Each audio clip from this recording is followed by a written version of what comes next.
ঈদুল আজহার মূল আকর্ষণ কোরবানির পশু। কোরবানির পশুকে আদর যত্ন করে কোরবানি করার নিয়ম থাকলেও বেশিরভাগ মানুষ এই নিয়ম মানে না। কোরবানির পশুর যত্ন শুধু স্বাস্থ্যগত বিষয় নয়, এটি ইবাদতেরও একটি অংশ।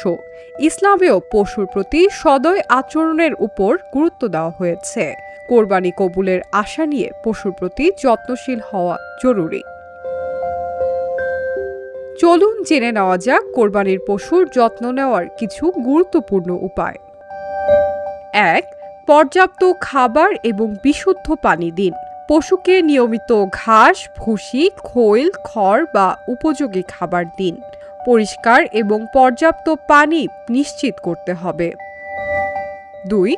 পরিষ্কার ও খোলামেলা জায়গায় রাখুন। পশুকে এমন স্থানে রাখুন যেখানে বাতাস চলাচল করে এবং জায়গা পরিষ্কার থাকে। ভেজা বা নোংরা পরিবেশে রাখলে রোগ হওয়ার ঝুঁকি বাড়ে। ৩. অতিরিক্ত গরম থেকে সুরক্ষা দিন।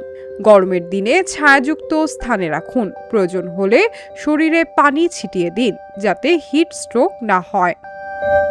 ৪. নিয়মিত স্বাস্থ্য পরীক্ষা করুন। পশুর খাবারে অনীহা, জ্বর, কাশি, ডায়রিয়া বা দুর্বলতা দেখা দিলে দ্রুত পশু চিকিৎসকের পরামর্শ নিন। অসুস্থ পশু কোরবানির জন্য উপযুক্ত নয়। ৫. মারধর বা ভয় দেখাবেন না। ইসলামে পশুর প্রতি নিষ্ঠুরতা নিষেধ। পশুকে শান্তভাবে পরিচালনা করুন। অযথা টানা হ্যাচড়া বা মারধর করবেন না। অনেক সময় দেখা যায় যাতায়াত খরচ বাঁচানোর জন্য দীর্ঘ পথ কোরবানির পশুকে হাঁটিয়ে নিয়ে যাওয়া হয়। এ ধরনের কাজ থেকে বিরত থাকুন। ৬. কোরবানির আগে অতিরিক্ত কষ্ট দেবেন না। অনেক সময় পশুকে দীর্ঘ সময় বেঁধে রাখা বা না খাইয়ে রাখা হয়। এটি ঠিক নয়। কোরবানির আগ পর্যন্ত স্বাভাবিক যত্ন নিতে হবে। ৭. পরিষ্কার পরিচ্ছন্নতা বজায় রাখুন। পশুর থাকার স্থান প্রতিদিন পরিষ্কার করুন। মশা, মাছি বা দুর্গন্ধ যেন না হয় সেদিকে খেয়াল রাখুন।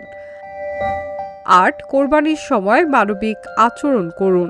এক পশুর সামনে আরেক পশু জবাই না করা, ধারালো ছুরি ব্যবহার করা এবং দ্রুত কষ্টমুক্তভাবে জবাই করা ইসলামের শিক্ষা। হাদিসে সহিহ মুসলিমে এসেছে, মুহাম্মদ সাল্লাল্লাহু আলাইহি সাল্লাম বলেছেন, আল্লাহ সবকিছুর উপর সদাচরণ ফরজ করেছেন। তাই কোরবানির পশুর প্রতিও দয়া এবং যত্নশীল আচরণ গুরুত্বপূর্ণ। যত্ন, আন্তরিকতা এবং হালাল উপার্জনের মাধ্যমে কোরবানি আদায় করলে আল্লাহর সন্তুষ্টি অর্জনের আশা করা যায়।